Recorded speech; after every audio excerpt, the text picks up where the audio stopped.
Vladimir Putin do të vdesë së shpejti dhe ky është një fakt, tha ndër të tjera presidenti i Ukrainës Volodymyr Zelensky. Në një deklaratë shokuese ai ka kërkuar SBA-s që të vazhdojë të bëjë presion Rusisë pasi fundi është afër. Prej kohësh është përfolur se Putin, 72 vjeç, ka probleme me shëndetin përfshirë sëmundje të ndryshme.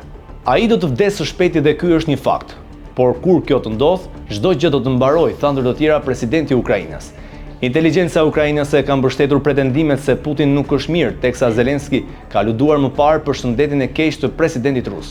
Ndër të tjera, Zelensky paralajmëroi gjithashtu se Putin i friksohet shoqërisë së tij në Rusi, ndërsa i kërkoi SBA-s që të mos e lënë atë të dalë nga izolimi. Komentet e tij erdhën teksa ai po fliste për krah presidentit francez Emmanuel Macron në Paris. Kremlini e ka mohuar gjithmonë se Putin nuk është mirë, ndërsa 72 vjeçari nga ana e tij ka ndarë shpesh pamje nga aktivitetet e tij të përditshme duke peshkuar, kalëruar dhe madje duke bërë judo, shkruan ndër të tjera The Sun.